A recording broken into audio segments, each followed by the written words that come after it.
السلام علیکم فرینڈز، اگر آپ کو بیان پسند آئے تو ہماری حوصلہ افزائی کے لیے ہمارے چینل کو سبسکرائب ضرور کریں۔ جزاک اللہ۔ آج کے دور میں انسان کو پیش آنے والی پریشانیاں یا بیماریوں میں سے ایک اہم ترین بیماری، جسے آپ ایک روحانی بیماری کہہ سکتے ہیں، وہ ہے ڈپریشن۔ آج ہر دوسرا شخص ڈپریشن کی بات کرتا سنائی دیتا ہے۔ سوال یہ پیدا ہوتا ہے کہ ڈپریشن کیوں پیدا ہوتا ہے؟ ڈپریشن کیا چیز ہے؟ اس کی علامات کیا ہیں اور اس کا علاج کیا ہے؟ ڈپریشن، جسے آپ اردو میں مایوسی، غمزدگی، افسردگی اور پست حوصلہ ہونا کہہ سکتے ہیں، دنیا سے دل اچاٹ ہونا، دنیا کی ایکٹیویٹیز میں پوری طرح پارٹیسپیٹ نہ کر سکنا، یہ ایسی کیفیات ہیں جن کا تجربہ آج کا ہر انسان کم یا زیادہ کرتا ہے۔ ہر انسان کے اوپر کسی نہ کسی درجے کی مایوسی کی کیفیت آتی ہے، غم بھی آتا ہے، ایک اداسی کی کیفیت بھی ہر انسان پر آتی ہے۔ لیکن ایک نارمل انسان اور ایک بیمار انسان میں فرق یہ ہوتا ہے، ایک نارمل انسان پر ایسی کیفیات آتی ہیں اور گزر جاتی ہیں، اور وہ بہت جلد ان کا مقابلہ کر لیتا ہے۔ لیکن جب انسان ایسی کیفیات کا مقابلہ نہ کر پائے اور ایسی کیفیات انسان پر حاوی ہونے لگے، تو پھر انسان کو سمجھ لینا چاہیے کہ وہ ڈپریشن کے مرض میں مبتلا ہے۔ یہ مرض دنیا کے تمام ممالک میں پایا جاتا ہے، لیکن خاص طور پر ان ممالک میں زیادہ ہے جہاں لوگوں کو اللہ تعالیٰ کی پہچان نہیں، یا اللہ تعالیٰ سے ان کا تعلق نہیں، یا روحانیت سے دور ہیں۔ لیکن ہم مسلمان، ہم تو اللہ پر ایمان بھی رکھتے ہیں، آخرت کو بھی مانتے ہیں، قرآن بھی پڑھتے ہیں، لیکن اس کے باوجود ایسی کیفیات کیوں ہوتی ہیں اور ان کے اسباب کیا ہیں؟ تو سب سے پہلے تو ہمیں ڈپریشن کا سبب معلوم ہونا چاہیے۔ یاد رکھیے کہ ڈپریشن اچانک نہیں پیدا ہوتا، اس کے اسباب بہت گہرے ہوتے ہیں۔ کچھ تو موروثی ہوتے ہیں، یعنی والدین کی طرف سے جیسے اور بیماریاں انسان کو ملتی ہیں، اسی طرح ڈپریشن کا مرض بھی بسا اوقات وراثت میں انسان کو منتقل ہو جاتا ہے۔ پھر اسی طرح نروس سسٹم سے متعلق جتنی بھی بیماریاں ہوتی ہیں، خواہ وہ بظاہر ڈپریشن کی شکل نہ بھی اختیار کیے ہوں، لیکن وہ مل جل کر بسا اوقات ڈپریشن میں بدل جاتی ہیں۔ یعنی انسان کے اعصاب کا کمزور ہونا، یا اعصاب کو کسی بھی طرح کی تکلیف یا پریشر یا بوجھ پڑنا۔ پھر اس کے ساتھ ساتھ انسان کا ماحول بھی اسے ڈپریشن میں مبتلا کرتا ہے۔ یعنی موروثی سبب، موروثی سے مراد یہ کہ جو وراثت میں ہمیں ملا ہے، اس کے ساتھ ساتھ ماحول اس میں ایک اہم کردار ادا کرتا ہے۔ بعض اوقات ایک سبب ہوتا ہے، بعض اوقات کئی اسباب ہوتے ہیں۔ پھر اسی طرح ماحول میں کیا چیز ہے، مثلا انسان کا گھر، اس کا خاندان، جہاں پر وہ کام کرتا ہے، یعنی اس کی ورک پلیس، پھر آن دا ہول ساری سوسائٹی اور معاشرہ، ان کے جو اثرات انسان پر پڑتے ہیں وہ اس کے اندر ڈپریشن پیدا کرتے ہیں۔ لیکن تجربے سے یہ بات پتہ چلی ہے کہ ڈپریشن کے خارجی یا معاشرے کے یا سوسائٹی کے اثرات سے زیادہ گھر کے اثرات یا اندرونی اثرات جو ہیں وہ انسان پر زیادہ مرتب ہوتے ہیں، یا انسان کو زیادہ پریشان کرتے ہیں بنسبت بیرونی اسباب کے۔ اور ڈپریشن کا اہم ترین سبب یا اہم ترین وجہ انسان کا وہ گھر ہے جس میں وہ رہتا ہے، اور ایسا گھر جس کے رہنے والوں کے درمیان باہم محبت اور مودت اور ایک دوسرے کے ساتھ موافقت نہ پائی جاتی ہو۔ جس گھرانے کے اندر، جس خاندان کے اندر رہنے والے افراد کے درمیان باہم بدگمانی پائی جاتی ہو، باہم ایک دوسرے کے ساتھ ڈفرینس آف اوپینین ہر معاملے میں پایا جاتا ہو، اور خصوصاً وہ بچے ڈپریشن کا شکار ہوتے ہیں بڑے ہو کر جن کے والدین نے ان کو بھرپور توجہ نہ دی ہو، یا جو والدین کی محبت اور شفقت سے کسی بھی وجہ سے محروم ہوئے ہوں، یا جن پر والدین نے بے جا سختی کی ہو ناجائز طور پر۔ پھر اسی طرح ڈپریشن کے ان اسباب کے ساتھ ساتھ انسان کی بالکل اپنی ذات کے اندر بھی کچھ کشمکش ہوتی ہے جو ڈپریشن کا سبب بنتی ہے۔ اندر کی کشمکش کیا ہوتی ہے کہ انسان کے اندر کچھ خواہشات ہوتی ہیں، اور وہ خواہشات بالکل فطری خواہشات ہوتی ہیں۔ تو بعض اوقات جب انسان کی وہ خواہشات پوری نہیں ہوتی، یا وہ خواہشات حد سے بڑھی ہوئی ہوتی، یا وہ خواہشات جائز کی حدود کو کراس کرنا چاہتی ہیں، اور معاشرہ یا دین یا مذہب یا حالات یا ماحول ہمارا اس کے راستے میں رکاوٹ بنتا ہے، تو یہ جو اندر کی کشمکش ہے یہ بھی انسان کو ڈپریشن میں مبتلا کر دیتی ہے۔ یعنی ذاتی خلفشار، اندر کی کشمکش، اندر کی جنگ۔ مثلا دل ایک چیز کو چاہتا ہے لیکن دوسری طرف انسان دیکھتا ہے کہ اس کے حالات اس کو اجازت نہیں دیتے، مثلا اس کی جیب اجازت نہیں دیتی، اس کا خاندان اجازت نہیں دیتا، اس کا دین اجازت نہیں دیتا۔ تو یہ جو کشمکش ہے انسان کے اندرونی جذبات کی اور بیرونی دباؤ کی، یا اندر ہی ایک قوت ہے جو ایک چیز طلب کر رہی ہے اور دوسری اس کو روک رہی ہے، تو وہ اندر کی جنگ جو ہے یہ بھی انسان کو بیماری میں مبتلا کر دیتی ہے۔ ان اسباب کے ساتھ ساتھ علامات کا جاننا بہت ضروری ہے، کیونکہ کسی بھی بیماری کی جب علامتیں ہم کو پتہ چلتی ہیں تو پھر انسان اس کا صحیح طور پر علاج کر سکتا ہے۔ ان علامات میں پہلی علامت ہے تنگ دلی کا احساس، دل کی گھٹن، اندر کی گھبراہٹ، پھر اطمینان کا نہ ہونا، سکون کا نہ ہونا، بلا وجہ بے چینی کا احساس بغیر کسی ظاہری سبب کے۔ بعض اوقات تو انسان بے چین ہوتا ہے، غمگین ہوتا ہے، اداس ہوتا ہے، اس کی کوئی وجہ ہوتی ہے۔ مثلا آپ کو پتہ چلتا ہے خدا نخواستہ کوئی عزیز دوست رشتہ دار فوت ہو گیا، کوئی نقصان ہو گیا، کوئی مال کا نقصان ہو گیا، کوئی اور کسی چیز کا نقصان ہو گیا، تو ایسے نقصان انسان کو غم میں یا دکھ یا تکلیف میں مبتلا کرتے ہیں۔ ایک بہت واضح اور آبویس سی ریزن ہوتی ہے، انسان کو پتہ چلتی ہے، لیکن بعض اوقات جب وجہ نہیں پتہ چلتی اور اندر ایک بے چینی ہے تو یہ پھر ڈپریشن ہے، یہ ڈپریشن کی علامت ہے۔ پھر اسی طرح سوچ میں تلخی، نیگیٹو تھنکنگ، ہر چیز کو الٹا دیکھنا، ہر چیز کو الٹا سوچنا، کسی کے سیدھے کام کو بھی غلط سمجھنا، ہر ایک پر شک کرنا، بدگمانی کرنا، یہ بھی اس کی علامات میں سے ہے۔ اور پھر ان ساری چیزوں کے نتیجے میں انسان کی نیند میں گڑبڑ ہو جانا، یعنی اللہ تعالیٰ نے انسان کی ان ساری تکلیفوں کو دور کرنے کے جو اسباب رکھے ہیں، اور اس میں خاص طور پر ایک بہت بڑا سبب جو ہے وہ نیند ہے، جس سے انسان سکون پاتا ہے، اس سے انسان عاری ہو جاتا ہے۔ اور اس وجہ سے آپ دیکھیں گے کہ بہت سارے لوگ نیند کی دوائیں کھا کر، مسکن ادویات کھا کر سوتے ہیں۔ تو ایسی ادویات کھا کر اپنے آپ کو سلائے رکھنا اور اپنے آپ کو دنیا کے مسائل سے فرار پر آمادہ کرنا، یہ اس کا علاج نہیں ہوا کرتا۔ اسی طرح بعض اوقات یہ ہے کہ اندرونی علامات کے علاوہ جسم پر بیرونی طور پر بھی یا جسمانی طور پر بھی کچھ علامات سامنے آتی ہیں۔ مثلا بہت زیادہ پسینہ ایک دم آنے لگنا، دل کا زور زور سے دھڑکنا، جسمانی کمزوری ہو جانا، انتہائی تھکاوٹ محسوس کرنا، یعنی تھوڑا سا کام کرنے پر بہت زیادہ تھک جانا، کام کرنے کی صلاحیت کا ختم ہو جانا، وسوسوں کا شکار ہو جانا۔ اسی طرح بعض اوقات مختلف فوبیاز جو ہو جاتے ہیں کہ لفٹ میں نہیں چڑھ سکتے، بند کمرے میں نہیں جا سکتے، اندھیرے میں نہیں جا سکتے، تو یہ چند ایک ظاہری اسباب بھی انسان کو پریشان کرتے ہیں، جو کہ عام نارمل حالات میں انسان کے لیے پریشانی کا سبب نہیں ہوتے۔ پھر اسی طرح بعض اوقات تو یہ چھوٹی چھوٹی بیماریاں جو ہیں بڑی بیماریوں میں تبدیل ہو جاتی ہیں۔ مثلا بعض لوگوں کو السر ہو جاتا ہے، ہائپر ٹینسو ہو جاتے ہیں لوگ، اسی طرح استھما کی بیماری ہو جاتی ہے، بعض لوگوں کی اسکن پر ہی ڈیزیز آ جاتی ہے، جیسے ایگزیما وغیرہ ہو جاتا ہے، لیکن روٹ کاز اس کا کچھ اور ہوتا ہے۔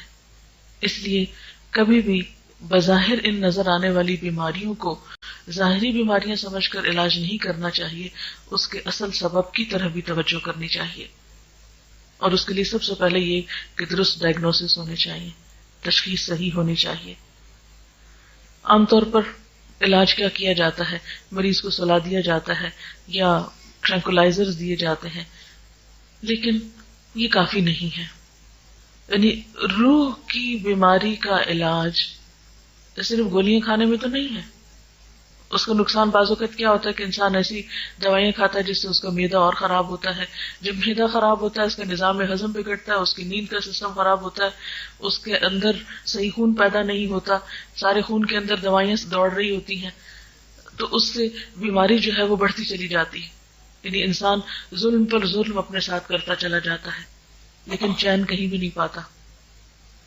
ایسی صورت میں انسان کو حقیقی علاج کی طرف رجوع کرنا چاہیے. اور وہ کیا ہے؟ سب سے پہلے سوچ کی درستگی. کیونکہ جب تک سوچ درست نہیں ہوگی، جب تک زندگی کے بارے میں اپروچ ٹھیک نہیں ہوگی، اس وقت تک انسان صحیح نہیں ہو سکتا. اور اس کے لیے یہ ہے کہ انسان اللہ تعالیٰ پر بھروسہ کرتے ہوئے چھوٹے چھوٹے نقصانات پر اپنے آپ کو ضائع نہ کرے. مثلاً کسی کا کال ہے کہ گرے ہوئے دودھ پہ افسوس کا اظہار نہ کرے، لیکن ہم میں سے اکثر لوگ اسی عادت کے شکار ہوتے ہیں کہ اگر سویرے سویرے چائے بناتے ہوئے دودھ گر گیا تو سارا دن اسی کا غم. ہر تھوڑی دیر بعد خیال ہے آج دودھ گر گیا تھا، آج دودھ گر گیا تھا، آج دودھ گر گیا تھا. اس سے مجھے جو ہے وہ چولہا صاف کرنا پڑا، پھر وہ نقصان ہو گیا، پھر گھر میں اسمیل ہو گئی، پھر یہ ہو گیا، وہ ہو گیا. وہ ہر تھوڑی دیر بعد وہ اپنے اثرات بھی چھوڑ جاتا ہے اور پھر ہم اسے دیکھ دیکھ کے دکھی ہوتے رہتے ہیں. حالانکہ اب جو گرنا تھا گر گیا، بس ختم. اس کے بعد اس کو بھولنے کی کوشش کرنی چاہیے، کیونکہ اب افسوس کرنے سے حاصل کچھ نہیں.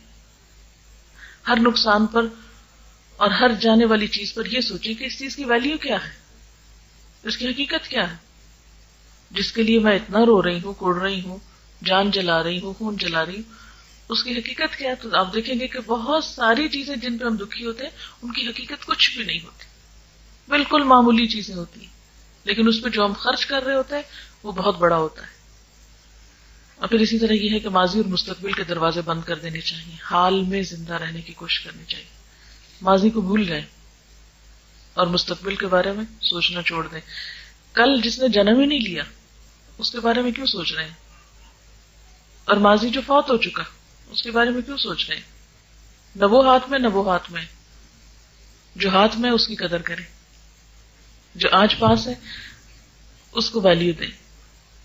پھر اسی طرح آپ دیکھیں کہ کوئی بھی بیماری اس کا علاج کرنے سے پہلے پرہیز زیادہ اچھا ہوتا ہے. جیسے عام طور پہ ایک محاورہ بھی ہے نا کہ پرہیز علاج سے بہتر ہے. یعنی بجائے اس کے کہ انسان ایک بیماری کا شکار ہو اور پھر علاج شروع کرے، تو اس سے پہلے ہی پرہیز کرنا چاہیے. کیونکہ ڈپریشن کی بھی سٹیجز ہوتی ہیں، پہلا درجہ، دوسرا، تیسرا، آگے. اگر آپ کو پہلے درجے کا ڈپریشن یعنی کہ آپ چھوٹی چھوٹی بات پہ افسردہ یا غمزدہ ہونا شروع ہوئے تو فوراً کانشیس ہو جائیں، نہیں نہیں اس سے آگے نہیں جانے دینا. اس کو کیا وجہ ہے، کیوں میں ایسا کر رہی ہوں.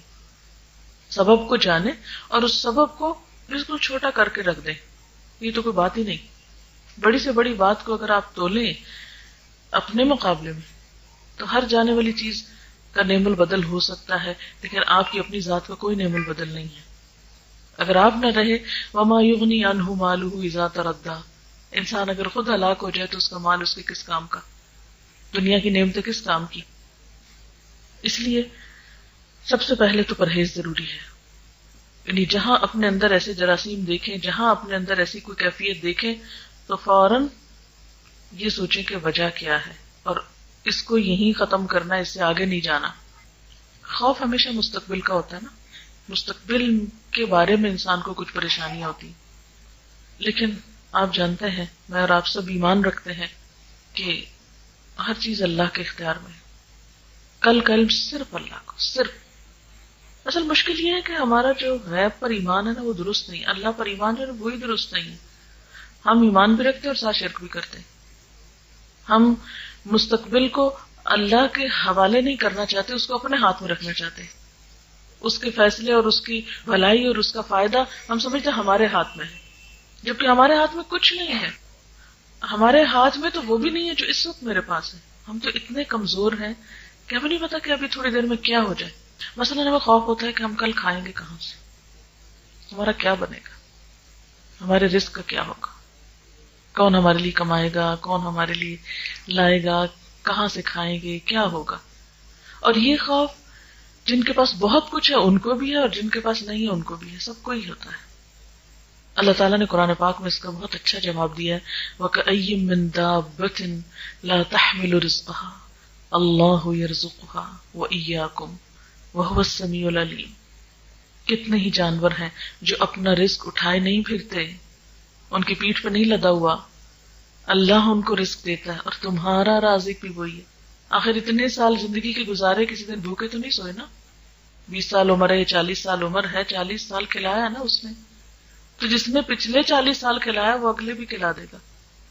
یہ اس کے ذمہ ہے. ہم اپنی طرف سے کوشش کرتے رہیں، جو ہم سے بن پڑتا ہے بناتے رہیں، اور باقی معاملہ اس پہ چھوڑ دیں.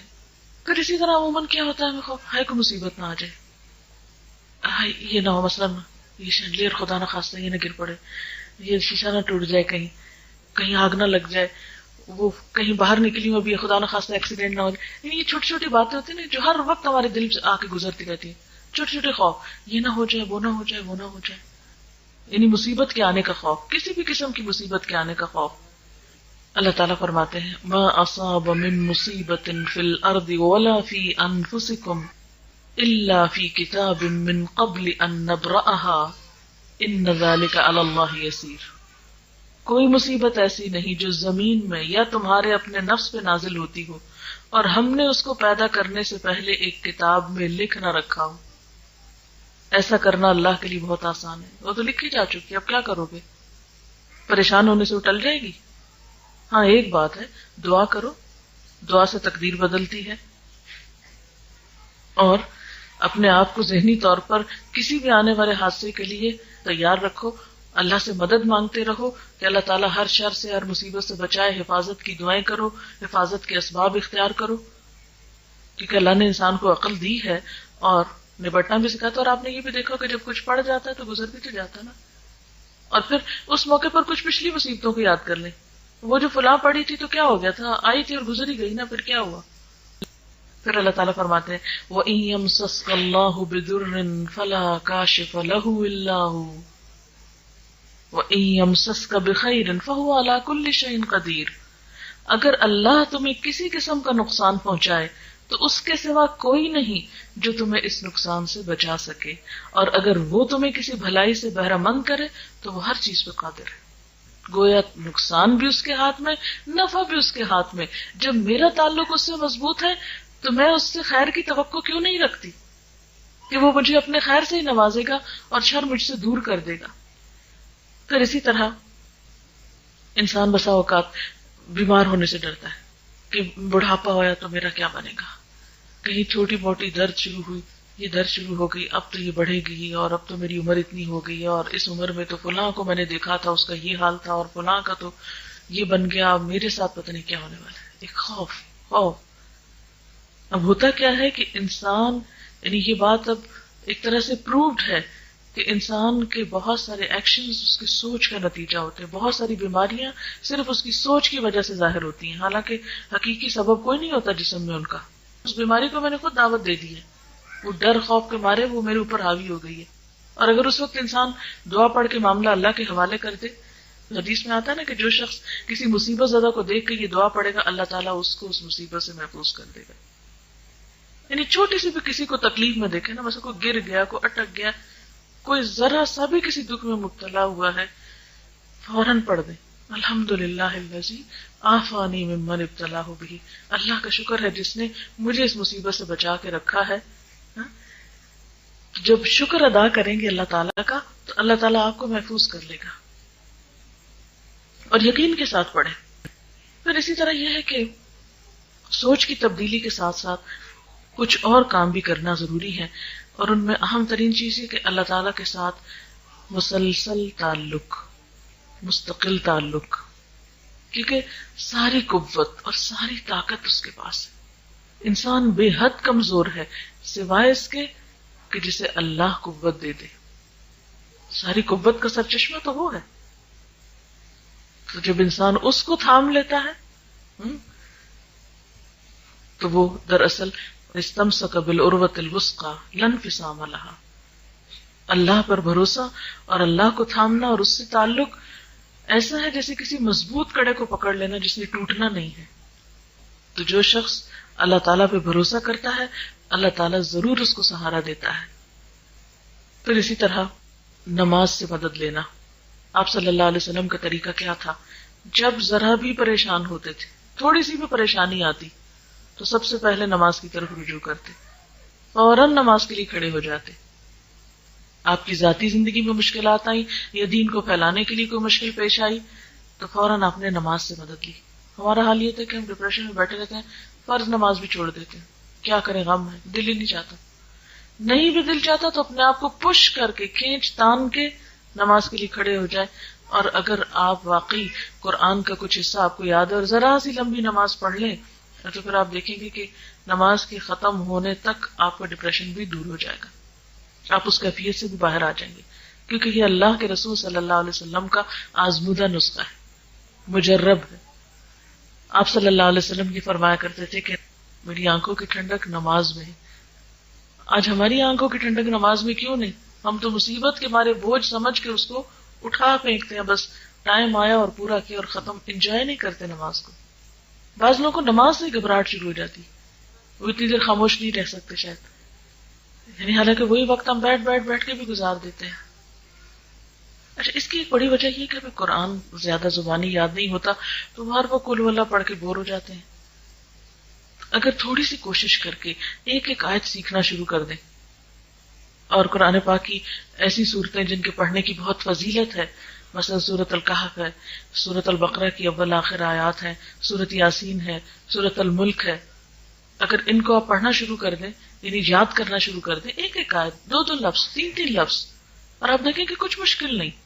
ایک تو ذہن مصروف ہوگا، دوسرا اس کلام کی برکت ہوگی، تیسری نماز بہت اچھی ہو جائے گی. ہم عموماً شکایت کرتے ہیں نا کہ نماز میں دل نہیں لگتا، تو اگر آپ بدل کے آیات پڑھیں تو آپ دیکھیں گے کہ نماز آپ کو کھینچ کے رکھے گی، پکڑ کے رکھے گی.